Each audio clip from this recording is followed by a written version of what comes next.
John, I imagine it was a fairly quiet bus going home on Tuesday night. Frustrating night for us, wasn't it? Yeah, exceptionally frustrating, Bruce, and it was a long, quiet journey home. We spent a considerable number of hours just sat on the M6 without really moving very far because of traffic, and obviously they were fixing the motorway, and they tend to do it last thing at night.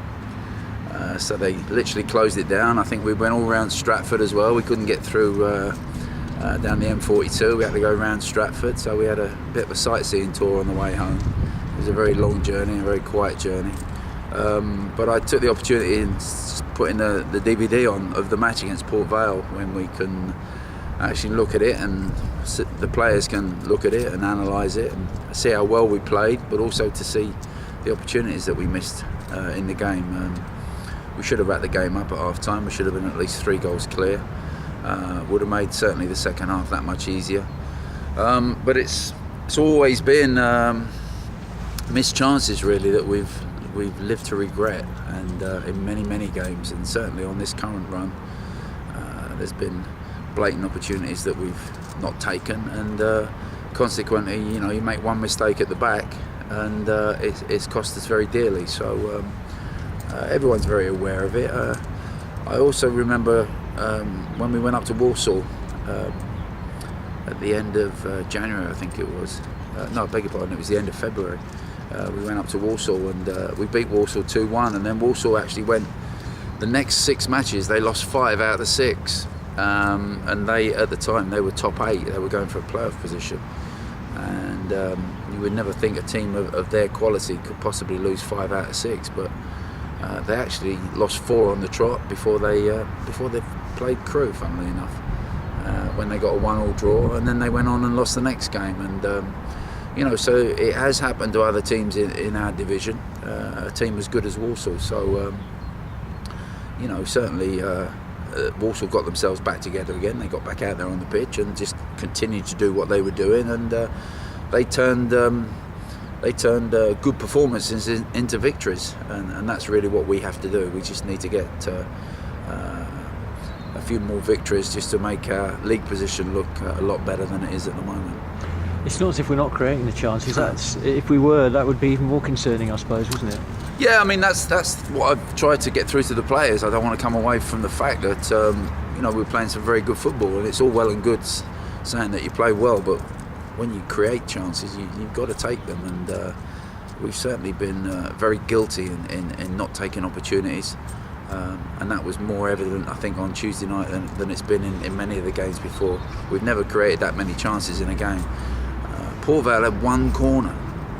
They're a top 10 team. They've got a very good home record, and they actually got 1 corner in the game at home, which tells you basically the amount of possession that we had and the pressure that we had on their goal.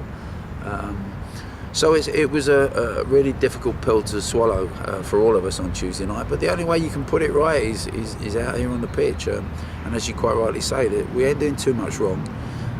We just got to make sure that if we get 2 chances in a game, you've got to take the pair of them. You've got to take everything that comes your way, because you might not get another chance. And certainly that was very evident on Tuesday. But Crewe now come here on Saturday. It's another tough match for us. Every game is tough in League One. Every single game.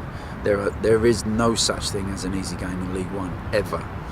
And Crewe will be a tough game on Saturday, and we just have to continue to play the way that we're playing, and you have to score goals.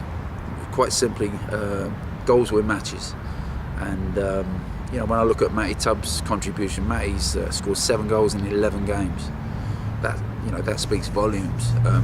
But other people have got to step up to the plate, and when they're given the opportunity to go in the team, certainly strikers, they have to be taking opportunities. They have to be taking chances. And Saturday represents a big game for us here, and I'm sure that my boys will have a good reaction to the current run we're at the moment, and they'll be here on Saturday, and hopefully we'll witness another home victory.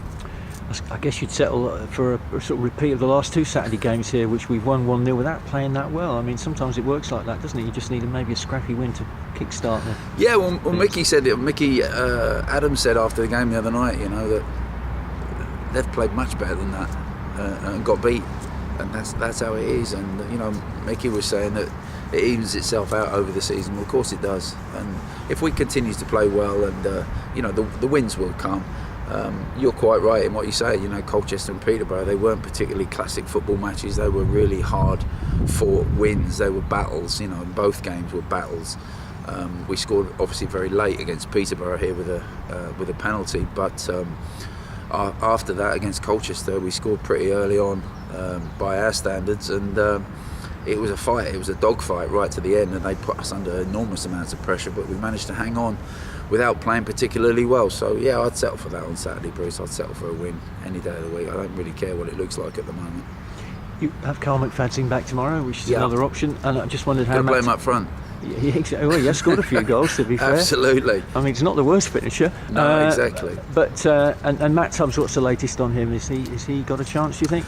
Well, Matt has obviously suffered through lack of match practice prior to him coming to Crawley, and it's probably the sort of programme that he's had to play for us is it's gone from one extreme to the other. Being sort of idle for 18 months to literally playing 2 games a week since he's joined us has taken its toll a little bit on Matthew, and he's got a bit of a strain in the hamstring area, which has caused him a little bit of discomfort.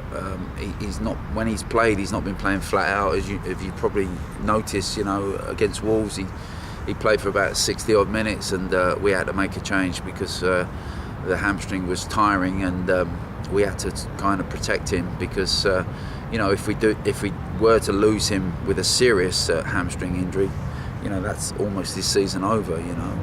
You saw what happened to Ibrahimovic the other night. He's going to be out for about 3 or 4 weeks, they reckon. So the same would be said of Matthew, but we try to look after him and just put him in for 2 or 3 games, then take him back out again and rest him. And it's touch and go really to whether or not he'll play Saturday. But if he doesn't make Saturday, obviously we've got Brentford on Tuesday and Milton Keynes next week, which are 2 very big away matches for us. So if Matty's not quite right on Saturday, I doubt if we would risk him. We'll just keep him nice and fresh for the following 2 games.